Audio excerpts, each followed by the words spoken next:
오늘은 로마서 8장 26절에서 28절 말씀을 통해서 신음하며 중보하신다. 신음하며 중보하신다라는 제목으로 말씀을 같이 살펴보고자 합니다. 우리가 로마서를 읽어가고 있습니다. 로마서 강해를 지금 하고 있는데요. 로마서는 하나님께서 사도 바울을 통해서 로마에 있는 교회들에게 보낸 1차적으로 로마에 있는 교회들에게 보내는 편지입니다. 그리고 이제 그리스도인들에게 모든 이 복음에 대해서 모든 것을 총정리하고 이제 조직 신학적인 그리고 이 교리적인 부분에 있어서 완전히 논리적으로 정리해 놓은 그런 귀한 성경이라고 할 수 있습니다. 그래서 로마서를 통해서 우리가 복음을 알 수 있고 그리고 죄와 죄들에 대해서 구분을 할 수 있습니다. 그리고 구원이 정말 잃어버릴 수 없는 그 구원임을 그 구원의 안전 보장에 대해서도 알 수 있고 우리가 그 다음에 구원받은 이후에 어떻게 성화되어 가는지 그 성화의 길에 대해서도 우리가 로마서를 통해서 알 수가 있습니다. 로마서 1장부터 5장까지 5장 11절까지는 주로 죄들 우리가 짓는 죄들에 대해서 나온다고 했습니다. 이 죄들에 대한 것들이 왜 중요하냐? 이 우리가 짓는 죄들에 대한 대가가 필요합니다. 그 죄들을 대가를 치르거나 아니면 사면을 해주어야 합니다. 이 죄들에 대한 사면을 위해서 예수님께서 십자가를 통해서 이 모든 것들을 하셨다. 그래서 이제 우리가 이 죄들로부터 구원을 받게 됩니다. 그리고 그 이후에 이제 죄라는 것이 나옵니다. 셀 수 없는 그 명사인 이 죄가 나오는데 이것은 아담으로부터 물려받은 죄의 본성입니다. 우리가 소위 얘기하는 그 원죄라고 하는 것들, 태어나면서부터 우리가 죄인으로 태어날 수밖에 없었던 그 죄가 있습니다. 이거는 내가 짓는 것이 아니라 내가 죄들을 짓기 이전부터 죄인이었던 것입니다. 우리가 어떻게 할 수 없는 그러한 부분입니다. 그래서 그 죄에 대해서 지배를 받고 그 죄의 권세에 있습니다. 그래서 내가 구원을 받은 이후에도 이 죄가 있는 육신이 있기 때문에 우리는 죄들을 짓는다라고 성경은 이야기를 합니다. 그렇기 때문에 우리는 죄의 권세에서 해방이 되어야 됩니다. 죄들은 사면이 되어야 되지만 죄에 대해서는 그 권세에 해방되어야 된다라는 것을 성경이 이야기를 합니다. 그 과정이 이제 성화의 과정임을 성경은 이야기를 하고 있습니다. 이것은 또 다른 구출이고 또 다른 건지심입니다. 이 성화의 과정도 나의 노력으로가 아니라 하나님을 통해서 예수 그리스도를 통한 하나님을 통해서 성령님이 이것을 하신다라고 성경이 기록을 하고 있습니다. 그래서 로마서 6장 11절에 보시면 이와 같이 너희도 너희 자신을 죄에 대하여는 참으로 죽은 자요 하나님께 대하여는 예수 그리스도 우리 주를 통해 산 자로 여길지어다. 우리의 삶은 그렇게 여기고 살아갑니다. 우리가 죄에 대해서 아직 죽지 않았습니다. 죽지 않았지만 죽은 자로 여기고 살아가라는 것. 그렇게 그 여기고 나의 신분이 바뀐 것 그리고 앞으로의 어떤 부활한 몸 이것에 대해서 이미 보장받은 것으로 여기고 살아가라라는 것입니다. 어떻게 보면 삶은 이 처절한 그 싸움의 연속입니다. 그런데 이 성화의 과정에서 우리는 우리의 힘으로 할 수 없기 때문에 괴로워할 수밖에 없습니다. 그래서 이제 7장에서 이 겉사람에 대해서 나왔습니다. 이 겉사람 육신이 아직 죄가 거하고 있는 선한 것이 하나도 없는 육신이 있다고 7장에서 이야기를 합니다. 그래서 이 것이 있기 때문에 내가 행위로 율법에 의해서 이 죄의 문제를 해결할 수 없다라는 것입니다. 내 힘으로 해결이 안 된다라는 것. 그래서 오직 그리스도를 통해서 하나님에 의해서 이 성화의 과정도 이루어지게 됩니다. 그래서 바울은 이렇게 고백을 합니다. 오 나는 비참한 사람이로다.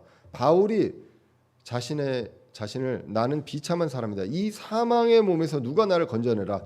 아무도 건져낼 수 없다. 누구의 힘으로도. 그런데 오직 예수 그리스도밖에 없기 때문에 25절에서 예수 그리스도 우리 주를 통하여 내가 하나님께 감사하노라. 그런즉 이와 같이 내 자신이 생각으로는 하나님의 법을 섬기되 육신으로는 죄의 법을 섬기노라. 이렇게 분리된 삶을 살고 있습니다.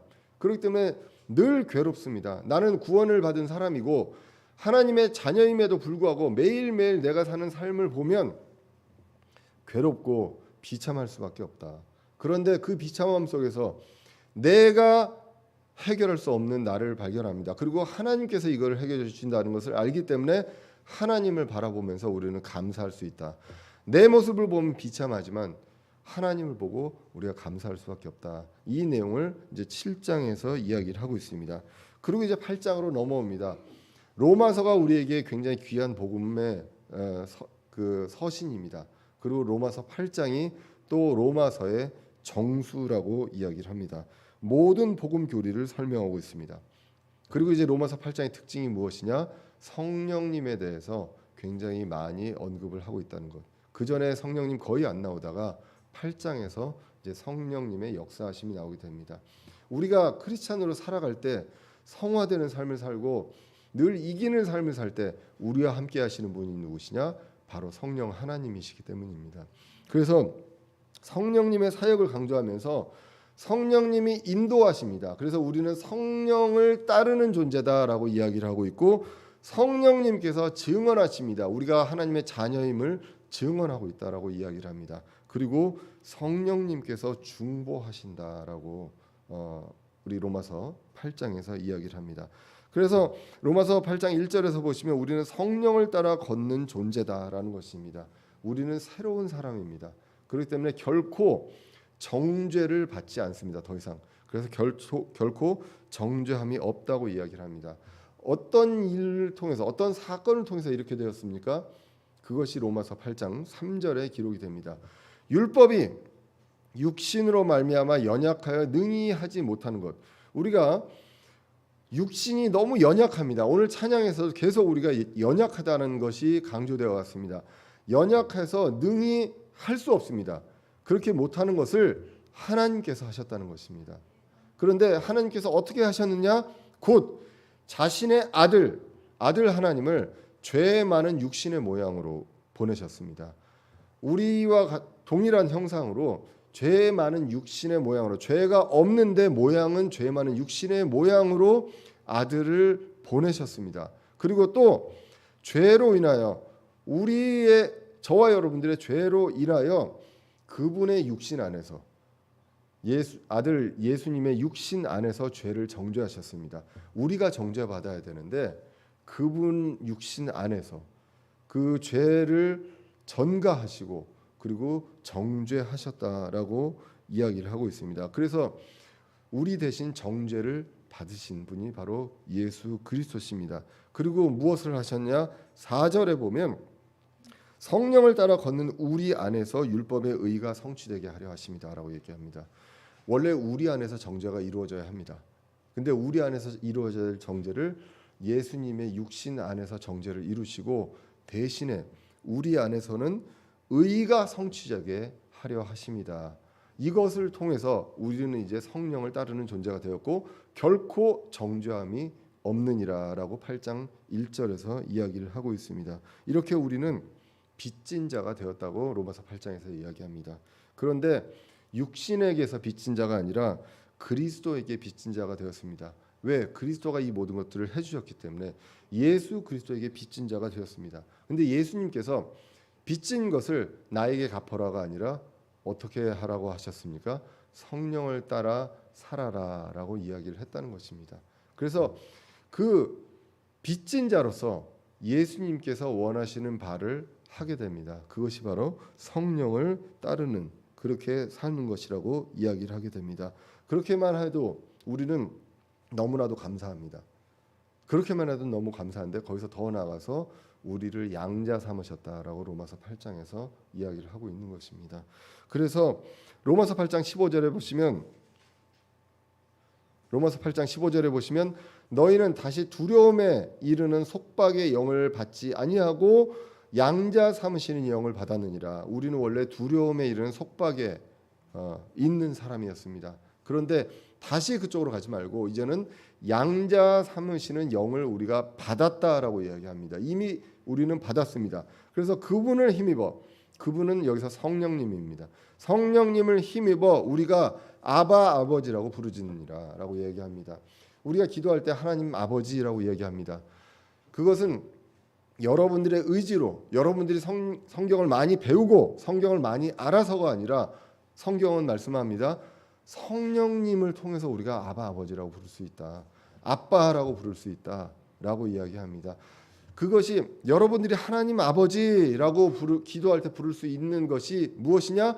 여러분들 저와 여러분들 안에 성령님이 있기 때문에 우리가 아버지 하나님이라고 부를 수 있습니다. 아니면 그냥 하나님 그냥 어떤 신이시여 이렇게 얘기할 수도 있는데 우리가 아버지라고 부를 수 있는 것 성령님 때문이다라고 성경이 이야기를 하고 있습니다.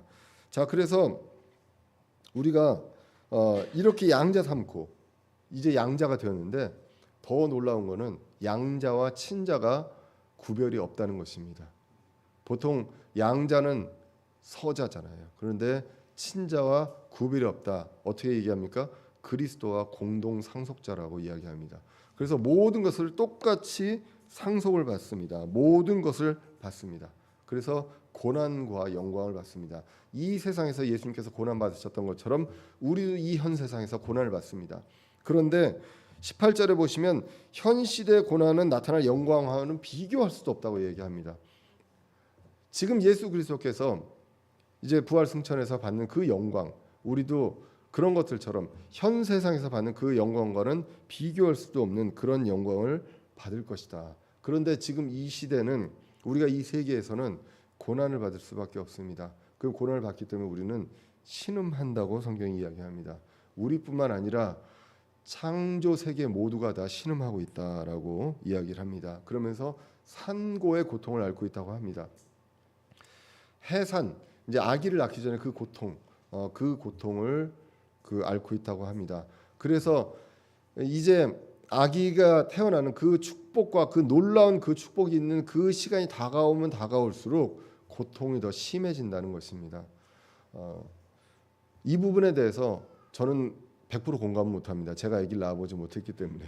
그런데 성경이 그렇게 이야기하기 때문에 그리고 산고의 고통이 어떤지 그것을 성경이 이야기하고 우리가 알고 있기에 이야기합니다. 아기를 낳을 때까지 그 때가 가까울수록 그 고통이 더 심해질 것이다라고 이야기를 합니다. 그런데 우리에겐 소망이 있습니다. 24절에 소망을 얘기합니다. 그래서 그 소망으로 구원을 받았기 때문에 인내로 우리가 몸의 구속을 기다린다라고 이야기를 하고 있습니다. 우리는 그래서 이때 인내로 기다립니다. 이 세계에서 정말 잘 먹고 잘 살면서 늘 기뻐하면서 그 소망을 기다리는 것이 아니라 고통 속에서 신음하면서 인내로 그날을 기다린다라고 이야기합니다. 그런데 이 기다릴 때 그래 너 잘 참아라. 끝까지 잘 참아라. 그러면 될 것이다. 그렇게만 놔두는 것이 아니라 그것을 성령님께서 함께 하신다라고 오늘 본문이 이야기합니다. 그래서 오늘 26절에 보시면 이와 같이 성령께서도 우리의 연약함을 도우시나니 우리가 마땅히 기도할 바를 알지 못하나 성령께서 말로 할 수 없는 신음으로 친히 우리를 위해 중보하시느니라라고 성경이 기록을 합니다. 우리는 고통을 받고 있습니다. 그런데 신음을 합니다. 근데 이 신음을 우리만 하게 놔두지 않는다라는 것을 오늘 본문이 이야기를 하고 있습니다. 우리의 연약함을 도우신다. 우리가 연약한 것은요. 저와 여러분들도 아지만 하나님께서 더 잘 아시고 성령님께서 더 잘 아십니다. 그렇기 때문에 이것을 도우신다라고 이야기합니다. 그래서 결국 중보하신다라고 얘기합니다. 이 중보는 인터세션이라고 얘기해서 중간에 개입하는 것입니다. 그래서 둘 사이에서 어떤 둘 사이의 그 존재에서 둘 사이에 개입해서 중재하는 것, 이것을 중보한다라고 이야기를 합니다. 이사야서 53장 22절에 보시면 예수님에 대한 그 계시를 이렇게 이야기를 하고 있습니다. 그러므로 내가 그로 하여금 위대한 자들과 몫을 나누게 하리니 그가 강한 자들과 노력한 것을 나누리라. 이는 그가 자기 혼을 쏟아 부어 죽기까지 하며 범법자들과 함께 계수되었기 때문이니라. 이것은 예수님께서 이제 십자가에서 달리신 그 장면에 대한 것들을 예언하고 있습니다. 그는 많은 사람들의 죄를 담당하였으며 범법자들을 위해 중보하였느니라라고 기록을 합니다. 예수님께서는 중보자셨습니다. 성령님께서 지금 하신 것처럼 예수님께서 하나님과 우리 사이에서 중보하셨습니다. 우리의 죄들을 위해서, 우리의 죄의 문제를 해결하시기 위해서, 구원을 위해서 이런 것들을 하셨습니다. 지금도 중보하고 건지고 계신다는 것입니다. 그래서 고린도후서 1장 10절에서는 그분께서 이같이 큰 사망에서 우리를 건지셨고, 그리고 지금도 건지고 계시고 또 여전히 건지실 분이다. 그래서 우리는 그분을 신뢰한다라고 이야기를 하고 있습니다. 예수 그리스도께서 승천하신 후에 이 모든 중보의 사역을 끝내시고 승천하신 후에 성령님을 약속대로 보내주셨습니다. 이제는 성령님께서 이제 우리 안에서 이제 우리와 하나님 사이에서 이제 중보하신다라고 이야기를 합니다. 왜 중보가 필요합니까? 우리가 연약하기 때문이다라고 오늘 본문이 이야기를 하고 있습니다. 그래서 연약하고 우리가 신음하고 있습니다. 그리고 오늘 본문이 뭐라고 얘기합니까? 너무 연약하고 신음하기 때문에 우리가 고통스럽기 때문에 우리는 그 고통을 보게 되고 우리의 상황을 보게 됩니다. 그래서 이 상황을 벗어났으면 좋겠습니다라고 기도를 하게 됩니다. 마땅히 우리가 기도해야 할 바를 모르고 있다는 것입니다. 그것이 지금 우리의 연약함입니다. 우리가 뭘 기도해야 되는지 이거 자체를 모르고 있습니다. 그래서 성령님께서도 그것을 공감하시고 신음하시면서 중보하십니다. 말로 할 수 없는 신음을 하신다고 이야기를 합니다. 이 성경 구절을 가지고 이것이 성령님이 우리 안에서 신음하시면 그것이 방언이다라고 이야기하는 그러한 어떤 해석들이 있는데 그것은 잘못된 해석이고요. 이제 영어 성경에서 보시면 The Spirit itself makes intercession for us with groanings which cannot be uttered 이렇게 되어 있거든요. 그래서 이것은 뭐냐면 성령님 그 친히 중보하시는데 우리를 위해서 중보하시는데 with groaning 하면 이게 신음입니다.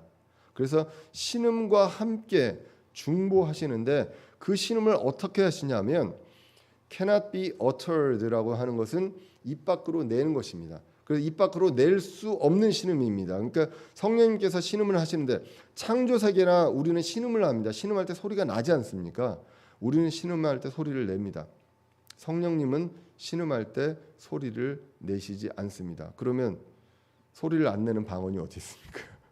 그래서 이것은 방언이 아니다라는 것입니다. 성령님께서는 신음하십니다. 우리와 함께 우리의 고통을 신음합니다. 이 그로닝이라는 것, 창조 세계가 신음하는 것과요, 우리가 신음하는 것 같은 단어를 썼습니다. 그렇기 때문에 성령님은 무슨 다른 신음을 하는 것이 아니라 똑같은 신음입니다. 그래서 이 신음을 하시면서 우리를 위해 중보하시고 개입하십니다. 이것이 왜 중요한지 그 중요한 그것을 이제 27절에서 이야기합니다. 성령님께서 왜 이것을 하셔야 하는지라는 것입니다. 이것이 27절에 나오는데 마음을 살피시는 분께서 성령이 생각하는 것이 성령의 생각이 무엇인지 아시나니 이는 그분께서 하나님의 뜻대로 성도들을 위해 중보하시기 때문이니라라고 기록을 하고 있습니다. 자, 그래서 마음을 살피시는 분이 나오게 됩니다. 마음을 살피시는 분이 있는데 그분이 성령님의 생각을 압니다. 근데 이 성령의 생각을 아는데 성령의 생각이 무엇이냐? 성령님은 우리와 함께 신음을 하지만 우리가 기도할 바를 모르고 우리가 우리 눈앞에서 보이는 것을 기도할 때 성령님은 그것에서 중보하시면서 그렇게 하시는 것이 아니라 하나님의 뜻대로 하신다는 것입니다. 중보를 하실 때 하나님의 뜻대로 성도들을 위해서 중보하신다라고 합니다. 하나님은 마음을 살피시는 분입니다. 우리의 마음도 살피시고 성령님의 생각도 아십니다. 이 모든 것들을 아시는 하나님입니다. 예레미야 17장 9절에서 10절에 보시면 마음은 모든 것보다 거짓되고 극도로 사악하니 누가 그것을 알 수 있으리요. 마음에 대해서 아무도 모릅니다. 나 주는 마음을 살피며 속 중심을 시험하여 각 사람의 길들과 그 사람의 행위들의 열매대로 그 사람에게 주느니라. 주, 이게 이제 개역성경에서 여호와로 나옵니다. 그래서 주 하나님은 마음을 살피시는 분입니다. 아무도 모르지만 그 속 중심을 시험하고 각 사람의 길들을 아신다고 합니다. 그리고 이제 역대상 잘못 나왔습니다. 요한계시록이 아니라 역대상 28장 9절입니다. 솔로몬에게 하시는 말씀입니다. 내 아들 솔로몬아, 너는 내 아버지의 하나님을 알고 완전한 마음과 자원하는 생각으로 그분을 섬길지어다. 주께서는 모든 마음을 살피시고 생각으로 상상하는 모든 것을 압니다. 행동으로 옮기지 않고 생각으로 상상하는 모든 것까지 아신다라고 성경이 기록하고 있습니다. 마음을 살피신다, search라고 합니다. 서치하는 것입니다. 우리 마음의 모든 것들을 서치하고 계신다라고 기록을 하고 있습니다. 그러면 오늘 본문의 마음을 살피시는 분은 누구이냐라는 것을 이제 우리가 생각을 해볼 필요가 있습니다. 마음을 살피시는 분이 여기서 보시면 성령의 생각이 무엇인지 아신다라고 합니다.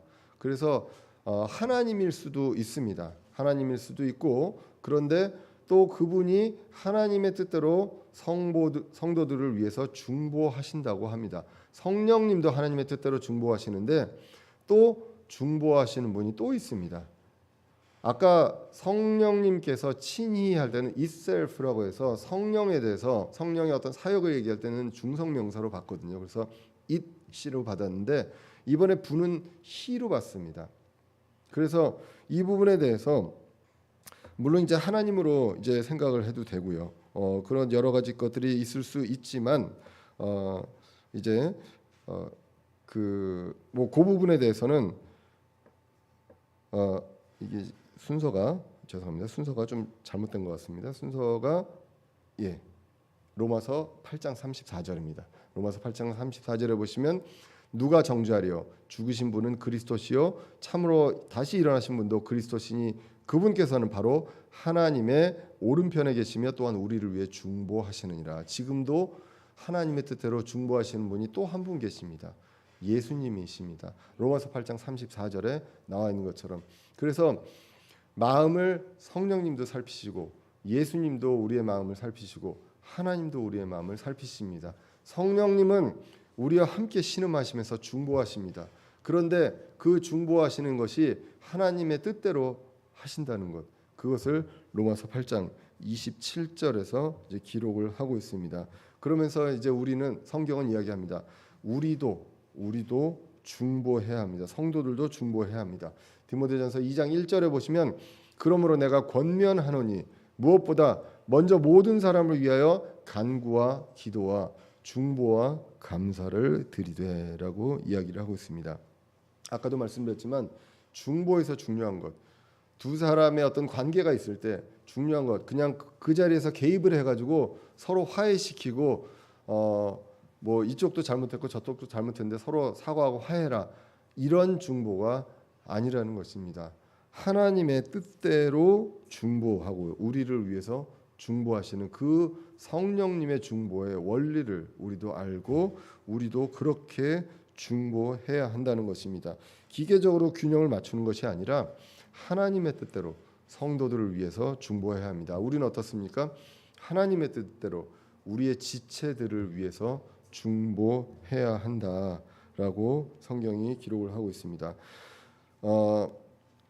성도들을 중보하는 것이 성도들의 뜻대로, 성도들의 원함대로, 바람대로 하는 것이 아니라 하나님의 뜻대로 해야 하는 것, 이것이 성도의 바른 중보입니다. 그러므로 그리스도의 머리된 교회입니다. 교회의 머리시고요. 그리고 우리는 그리스도의 몸이라고 합니다. 저와 여러분들, 우리 대전은의 침례교회만 교회가 아니라 그리스도가 머리고 우리가 그리스도의 몸된 교회라고 했을 때 이 교회는 전 우주적인 교회를 이야기합니다. 우리 대전은의 침례교회뿐만 아니라 모든 교회를 이야기를 하고 있습니다.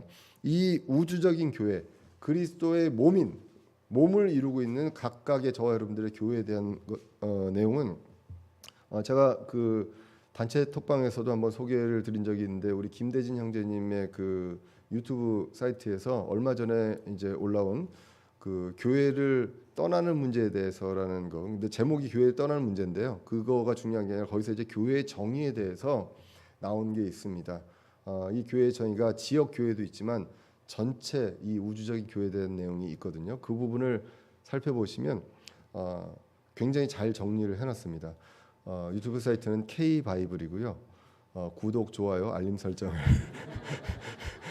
해주시면 좋습니다. 저는 늘 말씀드리지만 쉬운 거를 어렵게 설명하는 재주가 있습니다. 그런데 하나님께서 제 부족한 저를 위해서 우리 교회에 우리 그 형제님들, 말씀을 전하시는 집사 형제님들을 주셨고 또 김대진 형제님을 주셔서 정말 어려운 내용들을 쉽게 10분 이내 짧은 영상으로 쉽게 올려놓는 그 영상을 통해서 내가 참 이렇게 얘기를 하면 이렇게 쉬웠던 것을 저렇게 돌아갔구나라는 것들을 느끼게 됩니다. 지난 3주간 우리 이제 최신영 형제님의 말씀을 통해서 옷차림에 대해서 다시 한번 생각을 했었고, 그리고 김대진 형제님을 통해서 그리스도 안에서 죽는 것이 얼마나 소망인지, 얼마나 축복인지 다시 한번 느꼈고요. 그리고 우리 김기범 형제님의 말씀을 통해서 하나님께서, 예수님께서 우리를 사랑하신다는 것, 이 사랑을 어떻게 표현해야 될 것인가. 정말 인생에서 가장 사랑할 때가, 가장 뜨겁게 사랑할 때가 언제입니까? 아마도 결혼 전 신랑과 신부가 아닌가 싶습니다. 오해 없으시길 바랍니다. 지금도 사랑하는데요. 근데 그때가 가장 뜨겁게, 정말 우리 인생의 그 사람의 삶에서 결혼 때, 그래서 신랑과 신부에 대한 그 부분에 대해서 했다라는 그 말씀을 제가 들으면서 정말 그 어린 양의 혼인 잔치, 왜 신랑과 신부로 비유를 했는가, 이 부분에 대해서 다시 한번 생각을 했습니다. 그리스도의 사랑을 얘기할 때 이렇게 쉽게 얘기할 수 있는 것을 저는 항상 성경을 가지고 어렵게 이야기합니다. 이것도 합력해서 선을 이룬 것이 아닌가, 그런 생각을 해봅니다.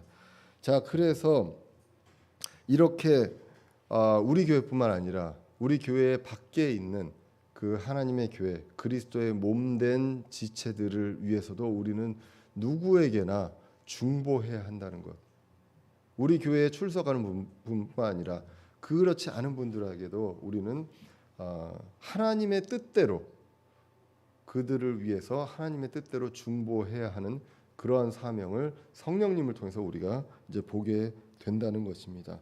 그래서 우리가 26절에서는 우리가 기도해야 할 바를 알지 못한다고 했습니다.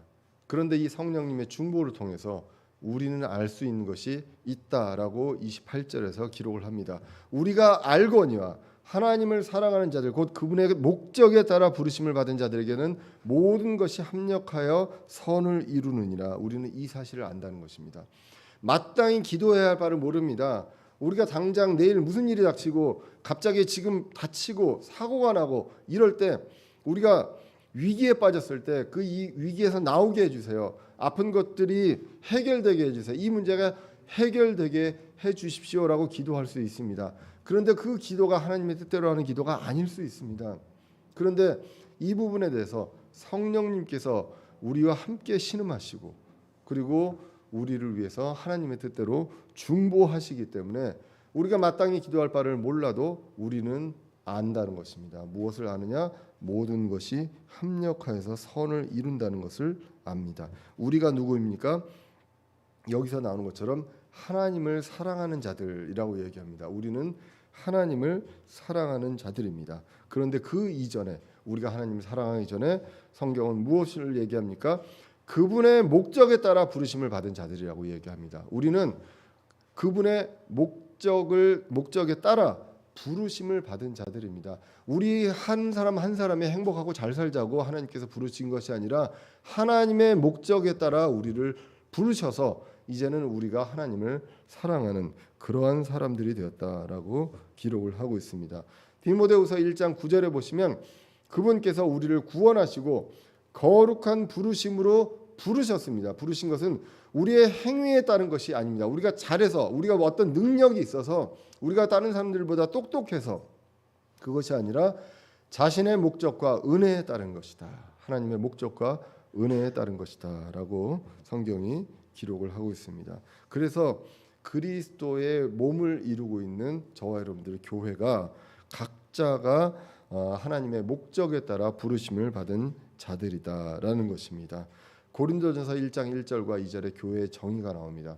하나님의 뜻으로 말미암아 예수 그리스도의 사도로 부르심을 받은 바울과 우리 형제 소스데네는 고린도에 있는 하나님의 교회입니다. 고린도 지역에 있는 하나님의 교회, 곧 이 교회가 누구냐? 그리스도 예수님 안에서 거룩히 구별되고 성도로 부르심을 받은 자들입니다. 그래서 하나님의 교회인데 고린도 지역에 있는 교회지만 고린도 지역뿐만 아니라 어디에 있는 교회들도 하나님의 교회입니다. 그리고 그리스도의 몸이다라는 것을 이제 알 수가 있습니다. 그래서 우리가 하나님을 사랑하기 전에 하나님이 우리를 먼저 부르셨다는 것을 성경이 이야기합니다. 오늘 본문은 특별히 우리들에게 있어서 모든 것이 합력하여서 선을 이룬다라는 것고 이야기합니다. 각각의 단편들로 보면 좋은 일도 있고 나쁜 일도 있을 수 있습니다. 그리고 슬픈 일도 있고 기쁜 일도 있고 나에게 일어나지 말았으면 하는 그런 일들도 분명히 있습니다. 그런데 그런 일들이 다 합력해서 선을 이룬다고 합니다. 우리에게 복을 주시는 것이 아니라 하나님의 목적에 봤을 때 선을 이룬다라고 기록을 하고 있습니다. 우리에게 좋은 것이 아니라 하나님의 입장에서 선을 이룬다라는 것입니다. 그래서 내 개인의 전체 인생에서 좋은 일, 나쁜 일, 좋은 일, 나쁜 일이 있었는데 이 모든 것들을 통해서 합력해서 선을 이룬다, 이렇게 해석해도 괜찮습니다. 그런데 더 나아가서 지금 우리 로마서 8장에서 이 큰 교회에 대해서 이야기를 하면서 보면 그거에서 더 나아갑니다. 저와 여러분들 교회를 이루고 있는 이 지체들에게 있어서 좋은 일이 있고 나쁜 일이 있고 각자의 일들이 있을 수 있지만 그 일들이 합력해서 하나님의 목적에 맞게 선을 이룬다는 것입니다. 이게 이제 영어 성경에 보면 조금 더 이제 분명하게 나오게 됩니다. And we know that, 우리가 무엇을 아는데 이거 뭐 영어 수업 시간은 아니고요. 우리가 that 이하를 안다, 뭐 이렇게 이야기하죠. 그래서 all things work together입니다. 그래서 모든 것들이 work together 한다는 것입니다. 합력해서 같이 일을 합니다. 근데 for good, 선을 위해서 일을 하는데 누구에게? 그들에게, to them입니다. 근데 이 them이 누구냐? that love God입니다. 그래서 하나님을 사랑하는 모든 사람들입니다. 그 사람들에게 선을 이루기 위해서 모든 것들, all thing이 다 work together 한다는 것입니다. 저한테 나쁜 일이고 저한테 안 좋은 일이 전체 하나님의 목적에서 그 큰 교회에게 선을 이룰 수 있고요. 제가 힘든 일을 하고 뭐 이런 일들을 통해서, 그런 것들을 통해서도 하나님의 그 목적을 이룰 수 있다라는 것입니다. 대표적인 예가 바로 고린도후서 12장의 예를 들 수가 있습니다. 바울은요, 육체에 가시가 있었습니다. 이것을 이렇게 이야기합니다. 육체에 가시가 있었기 때문에 바울은 기도를 했습니다. 내가 이 일로 인하여 그것이 내게서 떠나가도록 주께 3번 간청하였다라고 기도를 했습니다.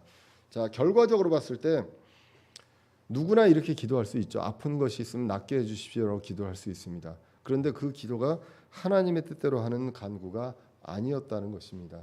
그래서 하나님께서는 이렇게 말씀하셨습니다. 고린도후서 12장 9절에 그분께서 내게 이르시되 내 은혜가 내게 족하도다.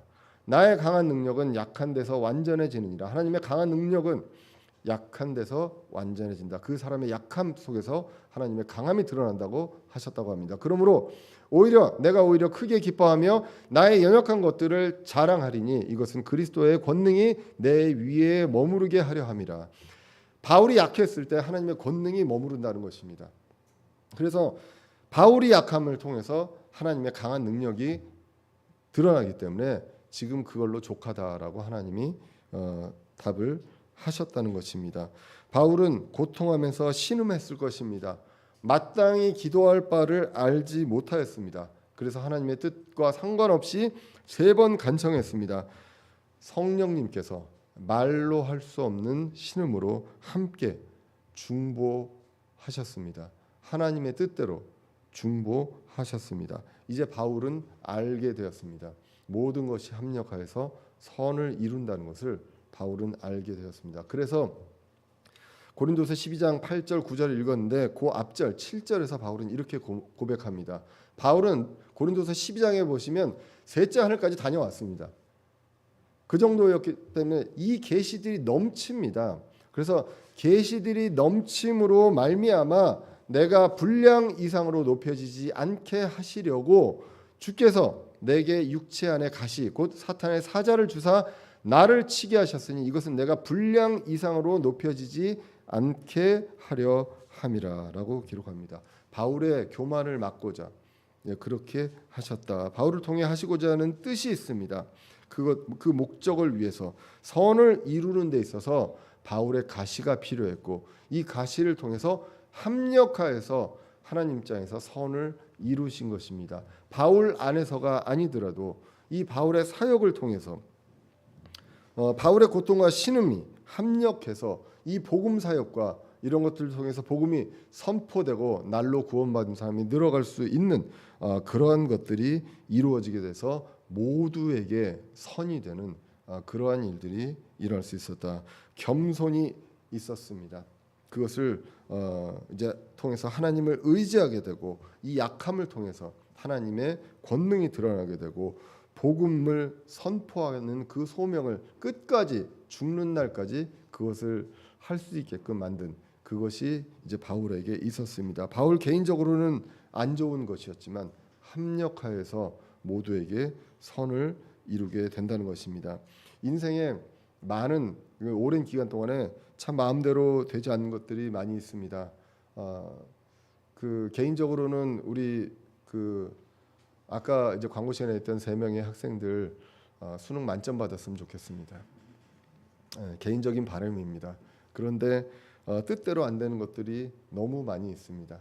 뜻대로 만드는 것 너무 많이 있고 앞으로도 많이 있을 것이라는 것입니다. 그리고 신음을 하게 됩니다. 그 신음을 하게 되는데 그 신음을 그대로 두시지 않는다. 너 혼자 이겨내야 돼라고 하는 것이 아니라 성령님께서 말로 할 수 없는 신음으로 중보하신다는 것입니다. 하나님의 뜻대로 모든 것을 합력해서 선을 이루기 위해서 성도들을 위해서 중보를 하십니다. 나중에 지나서 보면 알 수 있습니다. 이제는 그 성령님의 중보를 통해서 우리는 그 당시에는 몰랐는데 이제는 알게 됩니다. 모든 것이 합력하여서 선을 이룬다는 것, 이것을 알게 된다는 것입니다. 지금의 나쁜 일이 하나님의 목적에 따라서 선을 이루게 됩니다. 그리고 저에게 또 성도들에게 그분의 목적에 있어서 선을 이루게 된다는 것입니다. 빌립보서 4장 6절에서 7절입니다. 아무것도 염려하지 말고 오직 모든 일에서 기도와 간구로 너희가 요청할 것들을 감사와 더불어 하나님께 알리라. 그리하면 모든 이해를 뛰어넘는 하나님의 평강이 그리스도 예수님을 통해 너희 마음과 생각을 지키시리라. 우리가 그때그때 신음하고 고통해서 모를 수 있지만 성령님의 중보하심으로 예수 그리스도의 하나님 오른편에 계셔서 지금도 중보하시는 예수님을 통해서 우리는 알게 되고 하나님의 뜻을 알게 되고 합력하여서 선을 이룬다는 것을 알게 됩니다. 그렇게 해서 우리의 마음과 생각을 지키신다는 것입니다. 신음하고 어떻게 기도해야 할지 몰라도 성령님께서 우리를 중보하심을 믿고요.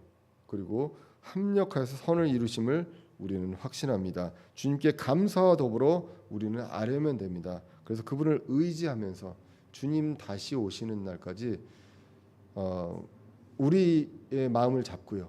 그리고 지체들을 중보하는 저와 여러분들 되시기를 간절히 기도합니다. 기도하겠습니다.